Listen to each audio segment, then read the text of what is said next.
Il m'a fallu beaucoup de temps avant que je ne comprenne ceci. Les cultures africaines sont contre l'épanouissement de la femme. Je m'explique. Ça, c'est partie de mon observation, mais également de mes expériences. Lorsqu'on voit deux jeunes enfants de sexe opposé dans leur jeunesse, on a très souvent, dans notre culture africaine, cherché à alourdir les journées de la jeune fille par rapport aux journées du jeune garçon. C'est-à-dire, au jeune garçon, on lui permettra très souvent d'aller jouer à ses temps perdus et parfois elle aura une ou deux tâches dans la maison, des tâches simples et rapides. Tandis qu'à la jeune fille, quand elle voudra aller jouer également, on lui rappellera: une jeune fille ne passe pas son temps à jouer. Il faut que tu retrouves maman en cuisine afin que tu prépares le repas avec elle. Il faudrait que tu sois toujours avec maman pour qu'elle t'apprenne de tout ce qu'elle sait de la cuisine. Ce qui est tout à fait normal d'apprendre cela à sa jeune fille, sachant que la transmission de l'art culinaire, c'est très souvent de mère à fille. Et n'oublions pas, nous avons aussi nos jeunes garçons qui sont là, qui sont aussi des porteurs de la culture africaine. Donc eux aussi peuvent transmettre cette même culture culinaire. Je dis ça comme ça. Donc on voit déjà que dès le bas âge, cette jeune fille est déjà alourdie. On lui empêche déjà, très jeune, à ne pas rêver au bonheur, mais plutôt à alourdir ses journées. Sans compter qu'à côté, les deux vont à l'école. J'avance dans la réflexion. Quand les deux enfants, ils continuent de grandir, ils arrivent dans la vingtaine. N'oublions pas qu'entre-temps, la jeune fille, elle s'est occupée de ses frères et sœurs. Elle est devenue la petite maman de la maison, parfois même s'occuper de son papa quand maman n'est pas là. Tandis que le jeune garçon, lui, il a continué à s'occuper uniquement de ses études et quelquefois 2 ou 3 tâches dans la maison. Arrivé à la vingtaine, les deux jeunes peuvent être soit à l'université. La jeune fille, elle va continuer à exercer ses mêmes tâches comme d'habitude. Le jeune garçon, parfois on va l'encourager à se former au métier du futur en se disant que tu vas être le chef de famille, donc il faudrait que tu penses à une ascension professionnelle. À la jeune fille, il y a des familles encore qui continuent à ne pas encourager les jeunes filles à aller à l'école, surtout à poursuivre leurs études après le bac. Et donc on voit déjà qu'à la vingtaine, cette jeune fille dans certaines cultures africaines, on va rapidement la marier parce qu'on estime qu'elle est trop libre. Elle va être trop rapidement heureuse toute seule, donc il faut encore alourdir sa vie en la mettant dans un foyer parfois qu'elle n'a pas choisi. Et là voilà, retrouvée malheureusement encore alourdie dans sa vie, à devoir s'occuper d'un mari, d'une maison, reproduire ce que sa maman lui a appris dès le bas âge. Et maintenant, voyons pour ceux au niveau des études, quand elle se rapprochera plus ou moins de la trentaine, ce seront parfois des oncles et des tantes, des cousins, des cousines, ou parfois même des amis qui vont commencer à lui mettre la pression de savoir quand est-ce que tu nous présentes un petit ami. C'est quoi ce long crayon? Comme quoi, le simple fait qu'elle aille à l'école, ça dérange. C'est pas tellement pas coutume qu'on a l'impression qu'elle perd son temps. Rêver professionnellement, on lui dira tout simplement non, c'est pas fait pour toi, cherche plutôt à te marier. Donc on voit encore de plus que cette jeune femme, on lui permet pas de goûter à son bonheur, mais tout simplement, on va encore alourdir sa vie avec un mariage. Parfois, elle ne se marie pas aussitôt. Ce seront parfois des parents, des proches qui vont encore revenir et lui dire quand est-ce que tu fais un enfant? Si tu n'as pas de mari,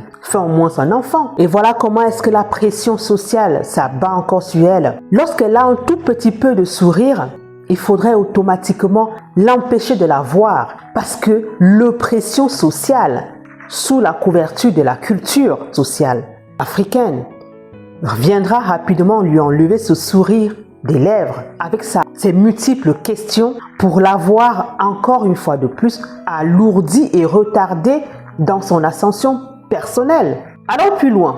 Pour celle qui s'est mariée rapidement, on lui dira « fais tes enfants tant que tu es encore jeune ». Là voilà en train d'aligner 1, 2, 3, 4 et parfois on lui rappellera dans notre famille on fait beaucoup d'enfants. Et là voilà en train d'aligner des grossesses parfois jusqu'à arriver à 10 voire 15 grossesses. Parce qu'on lui dit, fais tes enfants tant que tu es jeune. Et là, voilà encore, chaque année ou chaque 2 ans, à alourdir encore ses conditions de vie. On voit bien qu'au travers de tous ces exemples que je viens de citer, que les cultures africaines sont contre l'épanouissement de la femme. Et parfois, les aînés sont déjà parfois à l'université ou ont trouvé du travail ou sont allés en mariage. Elles se retrouvent encore en train de s'occuper des tout petits et elle a avancé en âge. Et lorsque le dernier est arrivée à la majorité, elle est plus ou moins épuisée. fatigué. Sans oublier qu'en chemin, on peut lui imposer une chisa, on peut lui imposer une co-épouse ou alors une troisième épouse.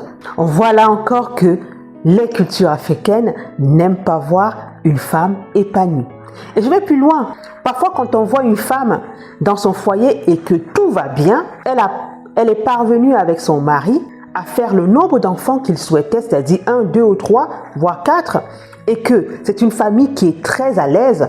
Monsieur, il est très satisfait de son épouse et madame, satisfait de son mari. On dira tout simplement que le monsieur a été bassé, a été marabouté. Parce qu'on se dit qu'une femme qui est heureuse dans son foyer, c'est pas normal. Parce qu'il faudrait la voir tout le temps en train de pleurer, en train de se lamenter et en train de maudire tous les hommes. Et dans ce cas d'exemple encore, on voit bien que les cultures africaines n'aiment pas voir les femmes épanouies. Et lorsqu'arrive le moment de la retraite, cette dame qui n'a jamais travaillé et qui a été dépendante financièrement presque toute sa vie des autres, c'est-à-dire d'abord premièrement de ses parents, deuxièmement de son mari, elle arrive parfois à l'âge de la retraite ou à l'âge où elle ne peut plus aller travailler. Il arrive parfois que monsieur décide d'aller avec plus jeune. Et là, voilà à la merci des uns et des autres. Et parfois, ce sont ces mamans qui se retrouvent en train d'être trop présents dans la vie de leurs enfants. Et les belles filles, les beaux-frères vont les en vouloir en disant « Elle est trop envahissante, ta mère ». Oui, je vous comprends très bien. Mais sauf que ce qu'on oublie, c'est que jamais on a permis à cette femme de goûter au bonheur. Toute sa vie, on lui a dit, tu seras au service d'eux. Et même ses enfants allaient en mariage ou même réussi professionnellement, elle estime que elle doit continuer à s'occuper d'eux. Ce sera difficile pour cette femme de laisser tomber ce rôle qu'on lui a inculqué dès son bas âge. Voilà comment est-ce que moi je suis arrivée à cette conclusion. Les cultures africaines sont contre l'épanouissement de la femme. C'est la raison pour laquelle j'ai décidé de montrer aux femmes, peu importe qu'elles soient mariées, célibataires, ou même co-épouses, ou même parfois chisa, qu'elles peuvent construire leur propre bonheur. Oui, les parents t'ont éduqué de cette façon, mais tu peux changer les choses. Ton bonheur, il est entre tes mains. Et tu peux décider dès aujourd'hui de vivre ce bonheur tous les jours, mais à condition d'une chose, d'arrêter d'être celle-là qui est au service d'eux et de commencer à être au service d'une et une seule personne, toi. Et tout commence par l'amour de toi-même, mais également la confiance et l'estime de toi-même. J'espère que cette vidéo vous a plu. Si vous avez d'autres idées à ajouter à cette vidéo, n'hésitez pas à nous les mettre en commentaire, mais également si vous avez envie de nous partager votre expérience, mettez-le en commentaire ou alors envoyez-le moi eBay. Je me ferai un plaisir de le lire ou de le partager avec d'autres femmes qui se reconnaîtront au travers de votre histoire. Je suis Isabelle Obama, coach en reconstruction et souveraineté de la femme célibataire. J'accompagne cette femme qui est submergée par son chaos émotionnel à apprendre à structurer son monde intérieur et à rayonner sans s'excuser.